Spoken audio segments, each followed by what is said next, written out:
All right, do a quick review here of some things that I edited, changed, and upgraded. First off, apologize for the shaky video here for a second. Kind of cramped in my shed. I changed out the factory flywheel, which is this guy here, for a Steahly Flywheel that is 17 ounces heavier. I opted for the heaviest one that they made because I'm 40 and because I'm going to be doing a lot of trail riding with my kid. So, I want to tame it down. I want it to kind of just chug around and lug through the woods, not drive this thing wide open. A couple of other upgrades I did. So I had a little bit of a trouble when I changed it. I snapped the bolt in here. I had to extract it. That's why the head's a little bit different. I put on a Trail Tech kickstand, which is great when you're riding with a 12-year-old who's always stalling his bike and needs help, because I don't want to have to dig in or find a tree. Now, my only complaint about this particular kickstand is they need to make it adjustable, or since it's anodized aluminum, you can't really weld it too well. They need to give you a point on here.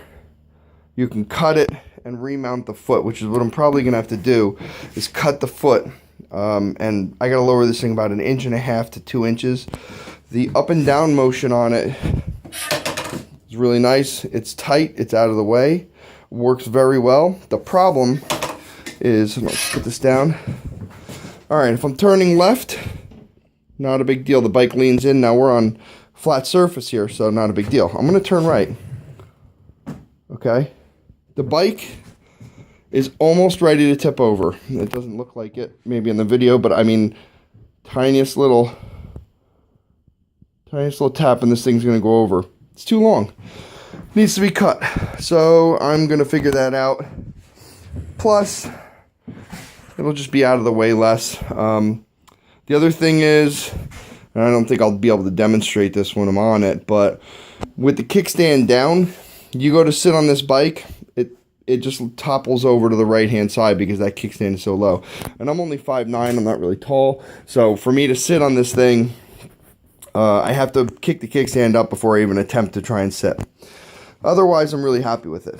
Moving on to the Cherubies skid plate that I got. It's a great skid plate. I do wish, however, that the mounts here to protect the oil filter were a little bit further out. On both sides, actually, the mounts, the guard is just barely in line with this. I mean, it should be coming out here, an inch or so, and some of the other ones are. My biggest pet peeve is they give you this piece. Now, it's plastic, and I'm going to tell you right now, I had this mounted. What you do is this goes in, you twist it, and then there's a screw underneath here that screws into it. Every time you put this in, the back piece here just slides up like this into the frame. I don't know if you can see that. And then this pops in. You put this one bolt in, and then you have to line this up. But what happens is, every time you try to put this thing in, this slides around the back. And then you got to futz around with it and try and get this lined up to get the screw in there. I even took some Gorilla Tape or duct tape or whatever, put it in place, duct taped it in position, and then when I actually came back out to extract this bolt, I had to take the shifter off, I had to take the cover off, I had to take the stator cover off to fix everything. And by the time I put it all back together, this bracket slid back down again. So what we're going to do with that is we're going to toss it. If it starts rattling or something, I'll deal with that later. But it actually feels pretty stable without that being in there. The other thing, I'm a DIYer who's mechanically inclined. I am not a mechanic, But I learned a lesson. You must be very careful when you change this flywheel. In the instructions, the flywheel is wider than the factory flywheel to give it more weight, to give it more centrifugal inertia. There is a timing tensioner belt that tensions the timing chain inside here, runs up and down here. And you have to remove, inside of here, you have to remove a bolt, and they give you a V-shape screw to put inside.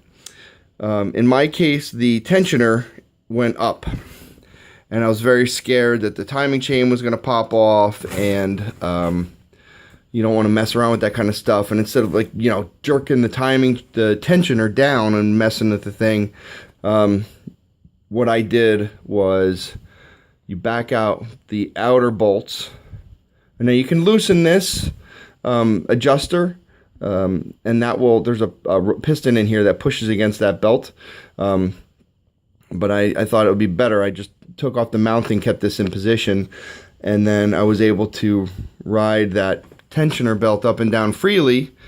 And then once I got it in position, I got this bolt in and I put this back in place, and everything seems to work. I will say that having that flywheel in was a great upgrade for me, because I'm, you know, like I said, going through the woods, and this thing, I can just kind of pop the clutch in first gear and it'll just chug around in the backyard and chug around in the woods, and it won't stall. Before that, trail riding, you know, you're on either on the gas a little too much or stalling out. So all in all, very happy. And as I change more mods on this thing, I'm probably going to be removing this and putting either a Magura hydraulic clutch kit, or Clake has it's called the Clake 1 Lite, I believe. You have to put a hydraulic system on here, and it's a one-finger pull clutch. I think for technical riding and trails and stuff like that, it's going to be a lot better. Anyway, I know I talk too much. If you have any questions, leave a comment, and I'll answer it. Take care.